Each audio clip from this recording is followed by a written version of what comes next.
Edie and Goldie are very happy babies. They're 8 months old, and you would really not know that they were born 8 weeks early.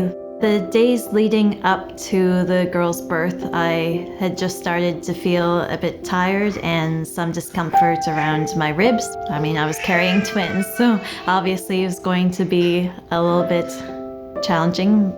But because of what happened with Ruby, we wanted to be extra precautious.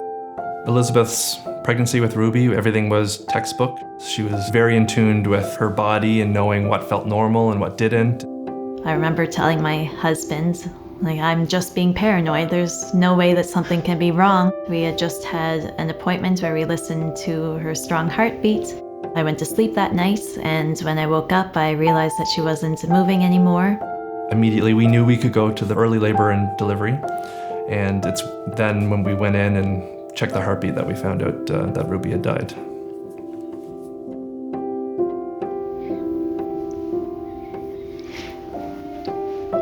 We don't have a lot of information about stillbirths.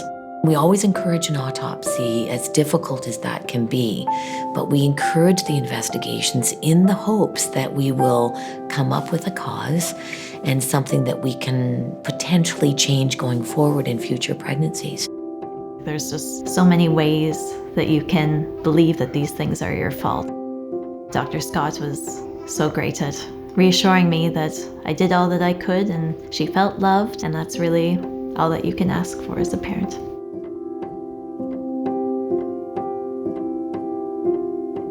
We were so ready and prepared to have living children that we knew that we wanted to try again. When she discovered that she was pregnant, which was, again, a mixture of joy and fear, then to discover that she had twins, that was an added element of concern and anxiety. I don't think anything can really prepare you for pregnancy after loss. You really just have to take it day by day. Whenever I felt like I was super anxious and it was overwhelming, I knew I was always able to go to early labor and assessment, and they were always very willing to accommodate and monitor the babies if I needed it, and just some reassurance. At 32 weeks and 3 days, the girls were born. Ruby was 32 weeks and 5 days, so it's almost to the day of the same gestation. We like to think that maybe it's a message from Ruby or a sign from Ruby that, things are going to be okay. The girls ended up being in the NICU for 34 days. It can be a very traumatic experience, but I feel like the staff at the IWK did such a good job at keeping us informed with everything.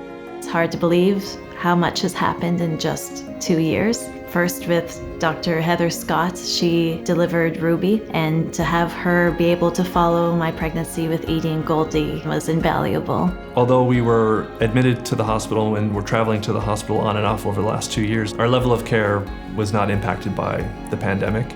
I can't imagine the experience we had at the IWK without the staff. They showed us only empathy and support. The cuddle cot that allowed us to be with Ruby the whole night after she was born so we could say hello and goodbye. The memory box with footprints and handprints and photos. Without that care, I can't imagine being in that same situation. The fact that she's not here physically doesn't change that love that still exists. I want to make sure that Edie and Goldie feel that love as well and know that they have an older sister that is looking out for them. I really cannot thank the staff of the IWK enough. They have helped us through such heart-wrenching moments and moments of pure joy. I just want to thank them for all of their continuous support and willingness to acknowledge Ruby and help make sure that her sisters Edie and Goldie thrive.